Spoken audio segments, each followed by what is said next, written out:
In the late 1990s, the internet was growing at an exponential rate. Within a few years, millions of people were suddenly using their computers to keep in touch with family and friends, meet new acquaintances, even shop or look for a job online. At the time, a young woman from Michigan named Suzette Troughton was among those embracing the new technology. Suzette Troughton was a gal in her mid-20s. She was very much into communicating over the internet, very much into emailing, very much into instant messaging, as was her, of course, circle of friends. During the day, Suzette works as a nurse's aide and a cook at a local restaurant. In December of 1999, while at her computer, she gets what seems like an incredible break. Suzette meets a new friend and potential employer over the internet. John Robinson, or JR as he often goes by while online, lives near Kansas City. He had offered Suzette Troughton a job at $67,000 a year to sort of be a private nurse to his ailing father.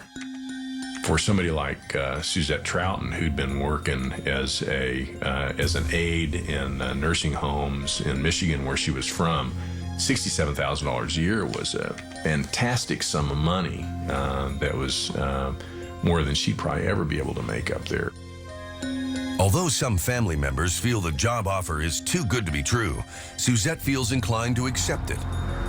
She says goodbye to friends and family and makes the more than 700-mile drive to Kansas, her two small dogs, Pika and Harry, in tow.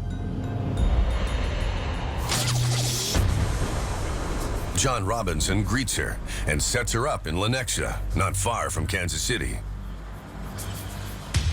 For the first few weeks, Suzette stays in close touch with those back home, especially her mother, Caroline. Suzette had contacted her mother, and I believe it was every single day that she was here. She would call every day or email every day, and there was constant communication. But on March 1st, 2000, that contact suddenly stops. Caroline receives no new calls or emails from her daughter, and the attempts she makes to contact Suzette bring no replies. They were quite close. When the communications line were quickly severed, her mom immediately knew something was wrong. Suzette's mother contacts John Robinson directly. He explains that he too hasn't been in touch with Suzette for several days. He goes on to say that she never actually took the nursing job he offered. Instead, she took off on an extended holiday with a wealthy local lawyer named Jim Turner. Carolyn had never heard Jim Turner before. Suzette had never talked about Jim Turner before. Suzette would never take off with somebody she had just met like that. That was totally out of character for what Carolyn knew Suzette to be. Shortly after the phone call, Suzette's mother and other family members begin receiving emails from Suzette again. She seems to confirm John Robinson's story. With her dogs Pika and Harry still at her side, she explains she is now traveling overseas with her new acquaintance. The thing that Carolyn and other family members noted about these emails is that they weren't written the way that Suzette writes. One of the dogs' names was spelled incorrectly, and so they knew just from the way she wrote, this is not from her. Along with the suspicious emails, family members also received typewritten letters from Suzette. The style of writing was different from her, but yet what was perplexing to them was that her signature was on these letters. They were typewritten, but her signature was on all these letters, and so they didn't really know what to think. But her mom was insistent on the fact that something had happened to Suzette and that she really wasn't traveling with this guy because it just didn't quite fit. March 25th, 2000. Afraid that something terrible has happened to Suzette, her sister Dawn contacts police in Kansas to file a missing persons report. When we get a missing person report, it's so hard to tell what may have actually happened. A lot of times the people don't want to be found. She was out of town. She could have been in another town at that time. She could have met somebody else. It can be any one of a million different situations. Following up on the report, police visit the hotel where Suzette was originally staying. Suzette was last seen on March 1st, the very day regular communication with her family first dropped off.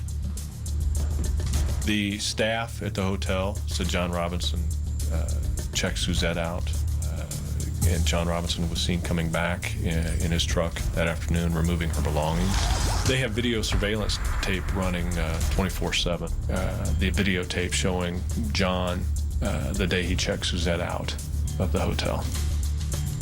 The fact that John Robinson was the last person seen with Suzette's possessions raises police interest. Furthermore, they can find no record of a wealthy local lawyer named Jim Turner, the man Suzette allegedly ran off with. Back at the station, they uncover more disturbing information. Police records reveal that Suzette's prospective employer, John Robinson, is actually a career con man with a criminal history involving fraud and theft.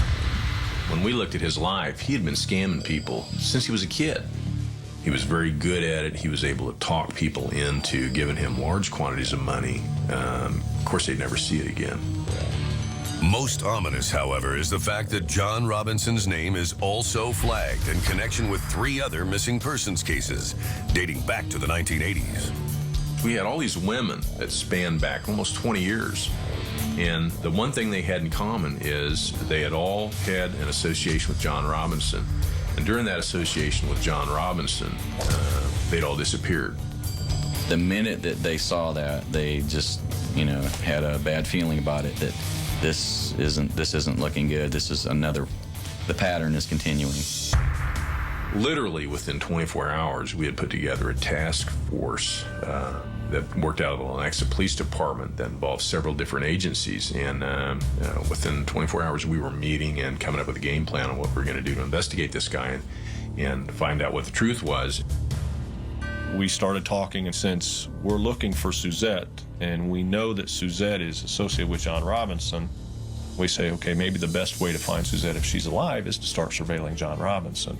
Maybe John Robinson will take us to Suzette. We may get some indication about where she's at. March 29th, 2000. With growing unease about their latest missing persons case, police begin taking a much closer look at 56-year-old John Robinson. At the time, he lives with his wife Nancy in a local mobile home community. Every day I would meet a group of detectives. We would all be in vehicles that are somewhat low profile. We dress down in casual clothes. Our detectives would have an eye on his trailer in the trailer park, and when he would start moving, we would follow him. At the same time, police employ another investigative technique known as trashing. We were just trying to find out what the habits of John Robinson were, seeing if there were any clues of where this missing gal was in his trash. We generally went by there early morning hours. We'll replace garbage bag that we want with very similar looking garbage bag so that the next morning John or whoever it may be sees it out there, and then the trash people take it up. The first time we picked up the trash, he had shredded a lot of the contents of his trash through the paper shredder. So you have these strips of paper that you could try and match up. You can separate by color, and if there's things about the paper that make it unique, you can obviously know that goes with that. But for the most part, it's the big puzzle. And then what we do is we tape one to the table, and then we just try and keep taping pieces to it until we get the full document. Most of the garbage is quite ordinary, with no links to Suzette Trouten. On the surface, at least, John Robinson looks like the last person to be involved in a missing persons case. We didn't see him doing a lot of things that would raise the suspicion of anyone. He was a father, he was a grandfather.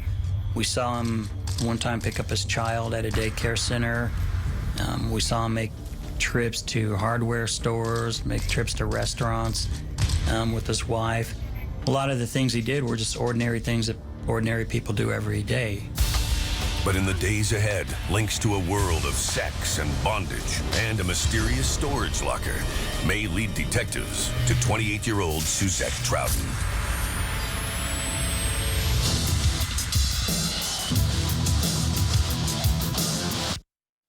March 31st, 2000. In Johnson County, Kansas, police are looking for missing Suzette Trouten, a nurse's aide from Michigan.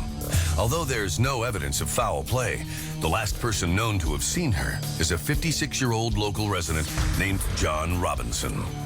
A career con man who is linked to at least 3 other missing persons cases, Robinson is now under constant surveillance. Police hope he may lead them to Suzette's whereabouts. We just kind of did everything we could to figure out what's going on and how do we get to the bottom of, where is this girl? While some officers keep watch on Robinson, other officers go to Michigan to speak with Suzette's mother, Carolyn, and compile a detailed list of Suzette's personal possessions.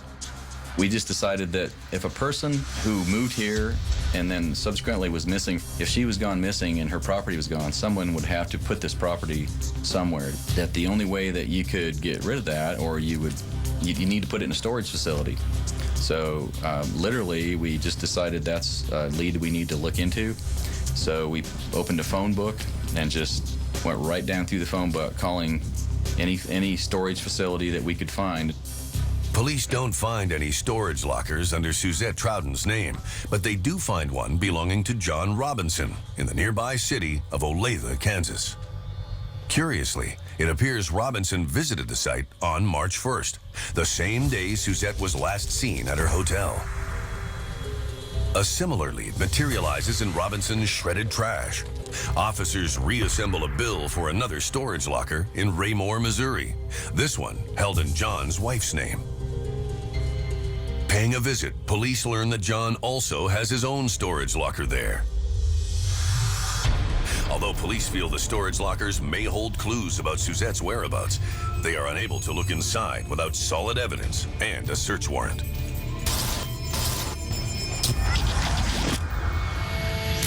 We'd actually set up surveillance cameras above the entryways of both storage lockers so that we could keep track of him when he did show up there. If we were to lose him on our surveillance, we would be able to tell whether or not he went to that locker or not by viewing the tapes once we had the opportunity to do so.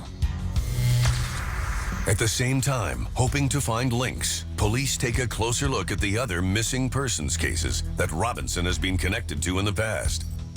One dates back to the mid-1980s. A 19-year-old woman named Lisa Stasi and her 5-month-old baby Tiffany were referred to a program in Kansas aimed at helping young single mothers get back on their feet. At the time, it happened to be run by John Robinson.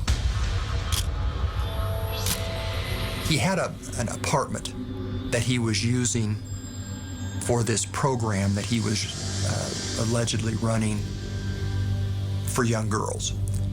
But instead of putting Lisa at the site of his program, he put her in a motel. Her family had received a call from her wanting to know why they were trying to take her baby away. And they said, "We're not trying to take your baby away." And she's crying and she's hysterical. She's a young 19-year-old young woman. And she says, "They've made me sign 4 blank sheets of paper. Here they come, I have to go." And those were the last words that anyone ever heard from Lisa Stasi. The family does, however, receive a signed letter. And basically the letter said, "I'm okay, I've met someone else. I've gone off to start a new life. I appreciate the help I've received from Robinson, from the organizations that have helped me out, but I'm just going to go start a new life."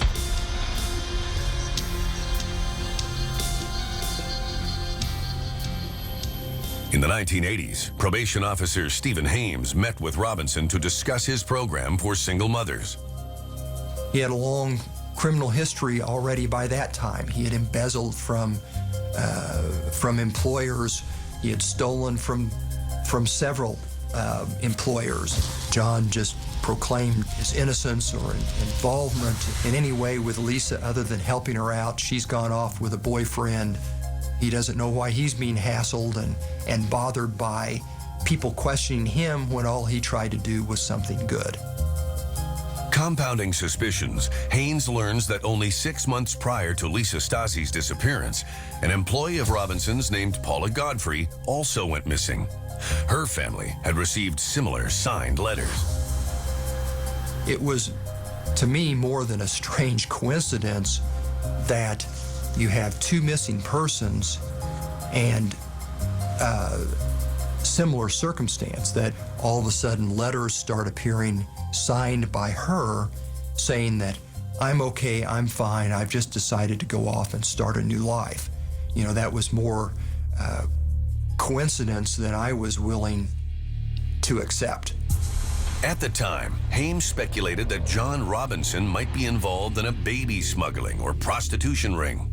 Police investigation revealed that he had had a sexual fetish for BDSM, short for bondage, domination, and sadomasochism. BDSM is a rough form of sex that often involves whips and restraints. At least one woman is on record with claims that Robinson hired her out to men who shared similar fetishes.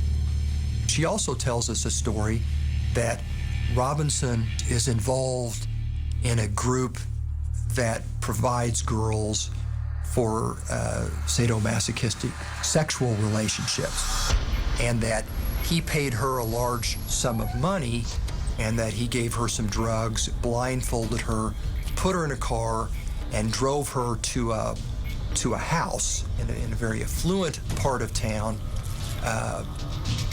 and that she was taken to the basement of this house, and in the basement of the house there were racks and other S&M type torture devices. While a woman named Catherine Clampett would also vanish after meeting Robinson in the 1980s, there was never enough evidence to charge him in connection with any of the missing women. There were suspicions, but no actual proof that anything had happened to these women. No one had any proof there was anything wrong. For police now searching for Suzette Trouten in the year 2000, there are frightening similarities between the old files and her recent disappearance. In particular, the bizarre signed letters that continue to come. She'd write these elaborate letters about, I'm on the deck this morning, we're watching the dolphins swim alongside the boat, and our 2 little dogs, Pika and Harry, are out here barking at the fish. And none of these letters made sense to her family because her mom knew that she didn't like water. They knew this could not be coming from Suzette. Moreover, a grim lead seems to contradict the letters and confirm fears that Suzette never left Kansas. Officers learned that 2 dogs matching the description of Pika and Harry were recently picked up by a local animal shelter. To make a comparison, officers used photos of the dogs provided by Suzette's mother, Carolyn. Carolyn tells me that those 2 dogs, Pika and Harry, were her kids. Suzette would go nowhere without Pika and Harry. And she says, if you find Pika and Harry without Suzette, she knows something is seriously wrong. One dog has been given up for adoption to a local family. I went to their house and I told them why I was there, and they were very helpful, very friendly. I talked to them for a while. I looked at the dog. I showed them the picture. They agreed it looked like this dog, Pika. And then after I talked to them for a while, I called the dog by name, and it came right over to me. So we knew then that was Pika. Suzette's other dog, Harry, turns up at another shelter. I flew up to Michigan and met with Carolyn at her house and delivered the news to Carolyn that, we had found Pika and Harry and described the circumstances. And that hit home pretty hard. You could tell. Carolyn, sat back and said, then that means Suzette's probably dead. So she realized at that point that it was the chances of Suzette being found alive were slim to none. It became very, very obvious to us that this guy was probably killing women. But without enough evidence against Robinson for an arrest warrant, police can do little more than watch and wait. New answers will soon come from the internet and from a stream of new women that John Robinson starts bringing into town.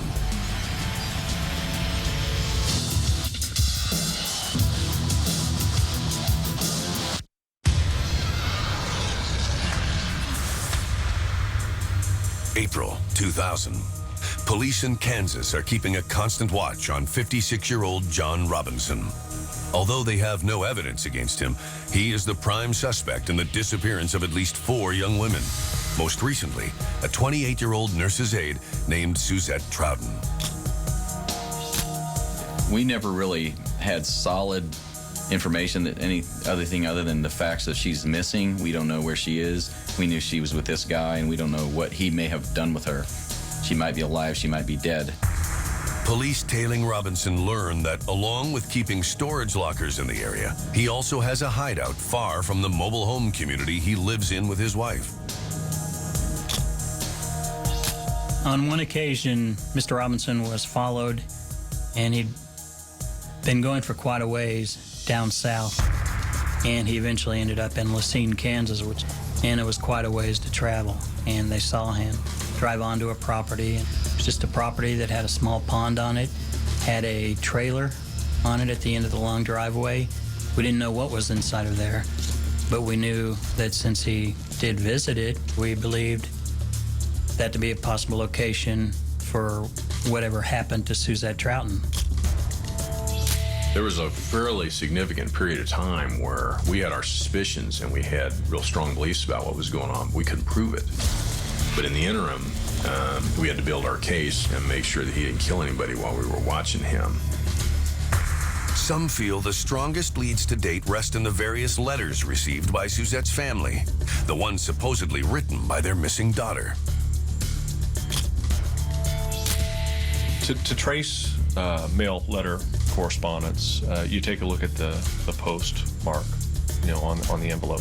That's going to tell you the city and the state of origin. There's also some codes in there that'll help you identify, the originating post box or the original post office.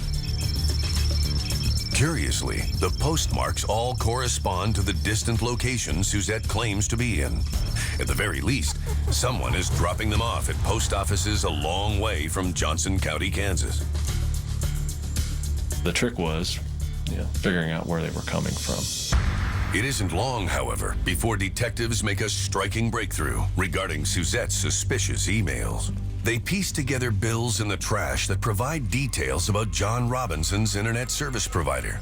Police realize that as of March 1st, the very day Suzette's regular communication dropped off, all new emails allegedly from her actually emanated from John Robinson's account at his residence. We knew that John was accessing Suzette's internet account from his residence. John Robinson was the one sending these fictitious emails. Robinson's online activity also reveals access to internet sites related to BDSM, a long-standing fetish of his, where he occasionally uses the nickname Midwest Master. It was quite a shock to us, obviously, to find out about these websites. It's a master-slave bondage and discipline sex acts, and it involves props and contracts and sexual activity. Police learn that missing Suzette Troughton was also interested in the BDSM lifestyle.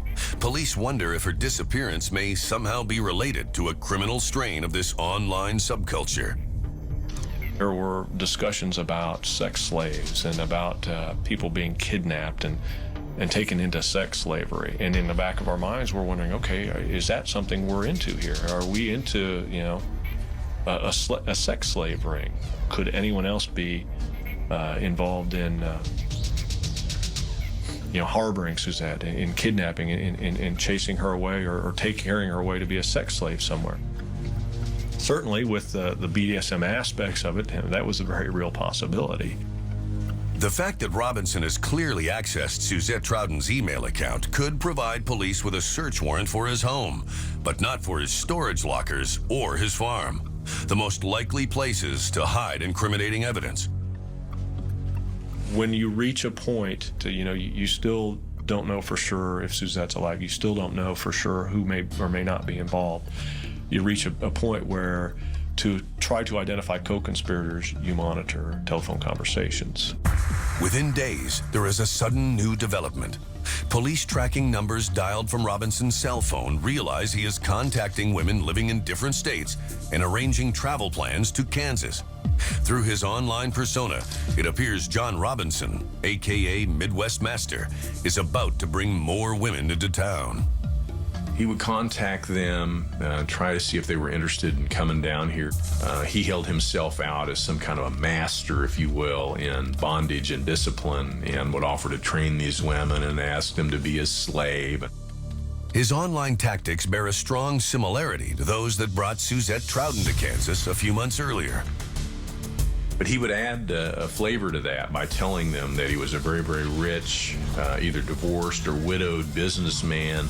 They had all these connections, and that he would set them up with a job here and take care of them. In the days ahead, police will get their closest look yet at the underground world of BDSM and meet a woman who barely escaped becoming a missing person herself.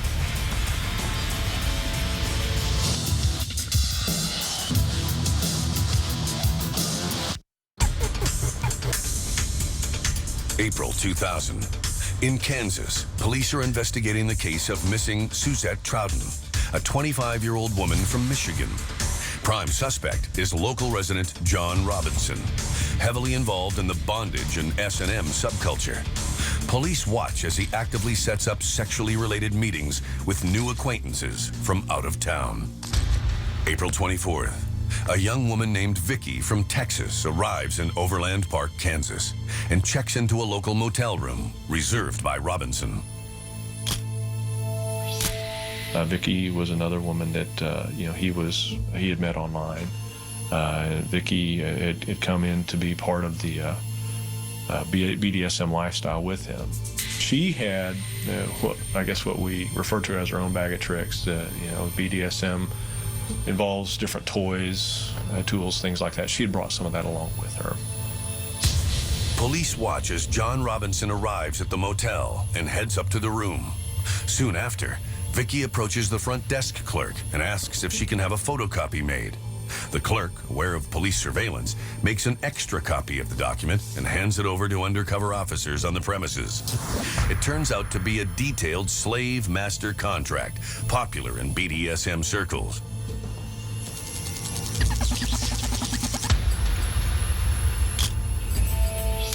In the BDSM world, oftentimes these people would come up with these elaborate contracts about the conditions of the contract to be somebody's slave and somebody's master. Of course, John Robinson, being the control freak that he is, was always the master. A lot of these people that are into BDSM are really into sort of the whole scene setting, if you will, of somebody being in control and somebody being dominated. And I think a lot of the people kind of got off just on the contracts. Hoping to ensure Vicky's safety without giving up their cover, officers quietly take up positions in adjacent rooms. The officers that were on the scene had to make decisions about this person that he's meeting isn't our missing girl, but we also need to find this missing girl. And is this woman who's meeting him safe? Can we ensure her safety in that room with him? Officers hear frequent noise, but they have to distinguish between the normal violence that often goes along with BDSM activities and a potential real threat. You'd have officers in the next room listening, and sometimes there'd be hitting and a lot of hollering going on. And we're trying to discern whether or not that's consensual play kind of stuff or if he's really hurting these women. And so there were a lot of difficulties involved in that investigation. After 3 days, Vicky, apparently unharmed, heads home for Texas. Other women soon take her place. He'd be going to hotels, meeting with women, emailing people, so on and so forth. And as soon as his wife would get home at about 5 in the afternoon, Robinson would come home and he'd be the husband and the grandpa to his grandkids and just a normal acting guy, except for a 9 to 5 during the work days. Police surveillance is constant, but on one brief occasion, Robinson slips away while driving across town. We lost sight of him. We couldn't pick him back up again. And we eventually found him back at his residence. Only later, while routinely reviewing tapes back at the station, are they able to fill in the missing gap. We were able to tell by viewing some surveillance footage at a storage locker that during that time frame he had paid a visit to that storage locker. And we just happened to see him walk into the storage locker holding a bag. It just looked like a black, soft-sided bag, briefcase size, maybe a little thicker than that. And when he walked out of the storage locker, he did not have it with him. While some believe the black bag possibly contained sex toys, others speculate it may also contain potential murder weapons. Well, there was an almost daily debate on when to arrest him. But you have to understand, it's easy to arrest somebody, but when you arrest somebody, you need to be able to have a case that you can prove in court.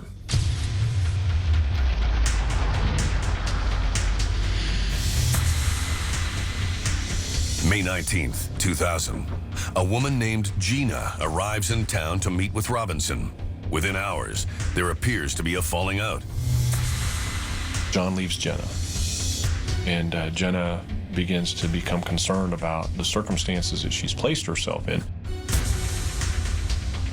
In a striking development, Gina approaches the front desk of the hotel. After speaking with the staff, she asks them to phone the police. The call is promptly routed to officers in charge of the surveillance.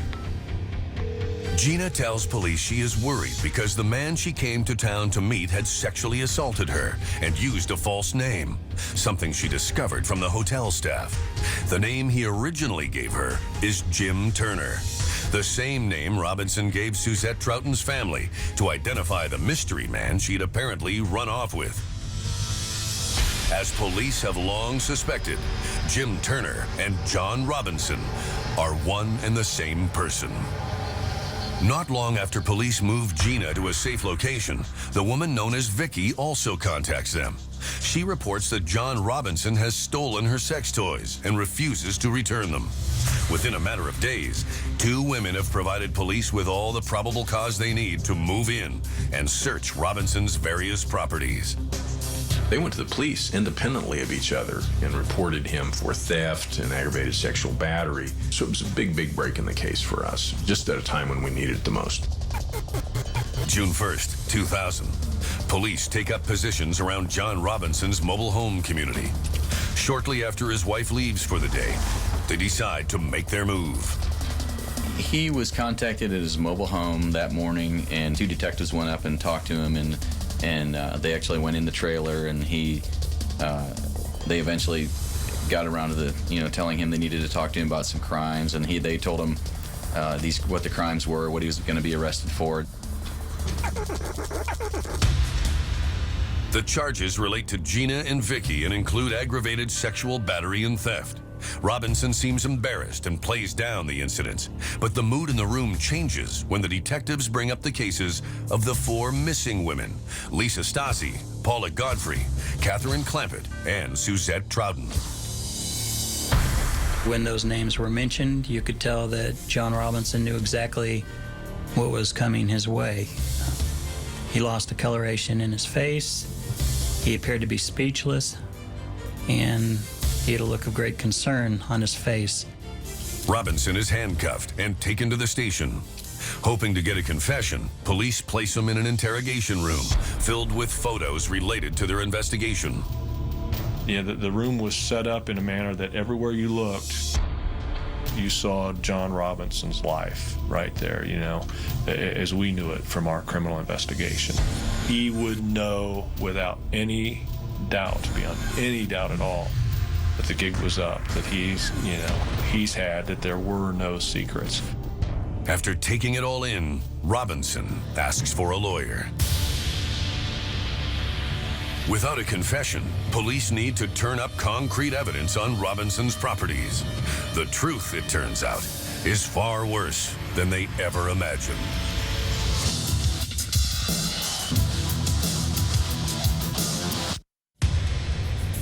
June 1st, 2000. Police in Kansas have arrested local resident John Robinson. Although he denies any wrongdoing, he is the prime suspect in the disappearance of Suzette Troughton and 3 women from the 1980s. Hoping to finally get the answers they've been looking for, police execute search warrants on his properties, starting with the mobile home he lives in with his wife. He did use several identities when he was speaking to these women. In fact, we'd found paperwork in his residence to show that he was portraying people involved with the DEA, CIA, and he had paperwork where he could photocopy and type up his name and make people believe that he was actually part of those organizations. Other details of Robinson's secret life turn up in the storage locker he keeps in an adjacent city. Inside, police find the black duffel bag he often carried around with him. While it holds nothing but sex toys, other nearby cases are far more incriminating. And we found in that storage locker literally a treasure trove of evidence. Some of missing Suzette Troughton's personal effects turn up, including her ID. Police also find envelopes addressed to her family and sheets of paper blank, except for Suzette's signature, pre-signed at the bottom. Even more disturbing, police find ID belonging to other women, currently unknown to the investigation. Although police now have hard evidence connecting John Robinson to Suzette's possessions, they still have no idea of her whereabouts. The following day, a large team of investigators moves in on his rural farm. We had a search warrant for the property. We had a really good-sized force of detectives there.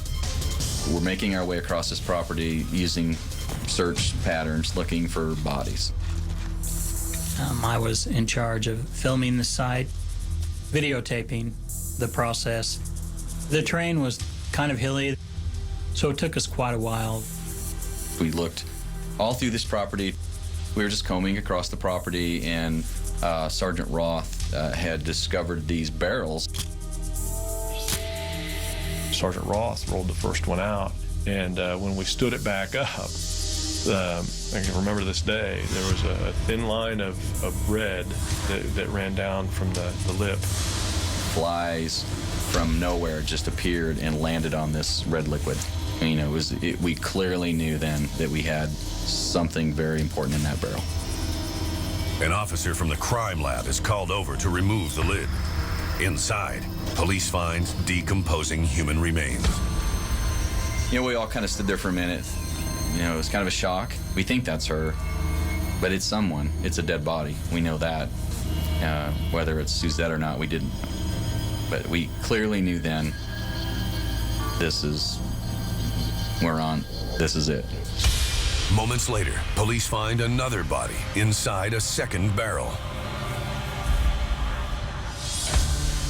2 days later, at John Robinson's storage locker in Missouri, across the state line, another 3 bodies are recovered, also sealed up in barrels. News of the grim discovery spreads quickly to the local media. There was a lot of gossip among the media and the law enforcement aides. This is getting bigger and bigger each day. But when they went to the scene and basically found the barrels, I mean, you talk about a media frenzy. It was there. I mean, no one expected bodies rotting in barrels. Then you go across the state line, you find 3 more. Then it's, you know, say, here in Kansas City, Johnson County, this is happening. Over the next several days, forensic experts compile further evidence tying John Robinson to the crime scenes. I actually spent 4 days at the crime scene, and my primary role was to process the crime scene for the development of latent prints. There were a total of 11 latent print cards that were lifted at the scene. All the latents of value did identify to John Robinson. At the same time, dental records help put names on the victims. One of the women found on John Robinson's farm is positively identified as missing Suzette Troughton. The other is confirmed to be one Isabella Lewicka, a 21-year-old from Indiana, who was last seen in 1999. The 3 bodies in Missouri are identified as Beverly Bonner, Sheila Faith, and Sheila's daughter, Debbie Faith, none of whom were ever reported missing or associated in the earlier investigation into John Robinson. One of his patterns was to pick up women and hook up with women that in many, many ways were desperate. He got his hooks in them by basically promising them that he was going to help them make it. He was going to get them a good job, he was going to get them job training, that kind of a thing. And they would tell friends, typically, or family, that they were getting ready to go out of town. They'd never be seen again. He would convince them to sign blank letters. So they didn't realize, what he had going in his mind. They didn't realize that they were, helping him make them disappear, but that is what they were doing. While the bodies of missing women Catherine Clampett, Paula Godfrey, and Lisa Stasi don't turn up in searches of Robinson's property, further investigation makes a startling discovery. John Robinson's own brother adopted Lisa Stasi's daughter, Tiffany, only 5 months old when she went missing with her mother. By forging adoption papers and charging his brother thousands of dollars for what he thought was a legitimate adoption, Robinson may have been motivated by nothing more than the chance of making a small profit. There are pictures that evening. John Robinson sitting there with the family, bouncing Lisa Stacy's young baby on his knee, grinning like a Cheshire cat in there. And we always theorized that that was probably just literally hours after he had killed Lisa Stacy, that baby's mother. People like Robinson are sociopaths. Is somebody who really lacks the capacity to feel real emotion. And he literally was living a double life. On the one hand, he was a husband and a grandfather, and on the other hand, he was a serial killer. I don't know what makes a guy like that tick, why he did the evil things that he did. He just developed into this person that could kill people without remorse. In October of 2002, John Robinson stands trial in Kansas, charged with capital murder in the cases of Suzette Trouten and Isabella Lewicka. He is also charged with first-degree murder in the case of Lisa Stasi, whose body was never found. Outstanding charges in Missouri involve the murders of Beverly Bonner and Sheila and Debbie Faith. With Robinson dubbed the world's first cyber killer and often referred to as slave master in the press, the entire state is gripped by the proceedings. Johnson County at most maybe have like 1 or 2 murders a year. Something like this, where bodies are in barrels, this doesn't happen in our neck of the woods. Facing a mountain of evidence, Robinson is eventually found guilty on all charges and sentenced to death. Although the bodies of Lisa Stasi, Catherine Clampett, and Paula Godfrey were never located, the fact that Robinson will pay the ultimate price for his crimes provides at least some comfort to the families of the many victims. I felt relieved that all the work that we went through, that it came down to that. I'm relieved for the families, knowing that they could gain some sort of closure. Today, John Robinson remains on death row in Kansas, awaiting his punishment. Sadly, the legacy of his life of violence will live on long after he is gone. The number of lives that, Robinson has destroyed is unbelievable. Obviously the victims and their families, he's impacted hundreds of other people just by his thefts and crimes and lies. I think the moral of the story is how dangerous the internet can be. The internet brings us a lot of good things, but there is a definite dark side to that that exhibited itself in this case by what happened to these women. And guys like John Robinson that sort of come out of nowhere and promise the world to people. There's an ulterior motive, and oftentimes there's a real dark side to what's going on. And he was an expert at offering hope to the hopeless, and lured them in just like a spider into luring a moth to a web. And once they got here, for a lot of them, it was the end.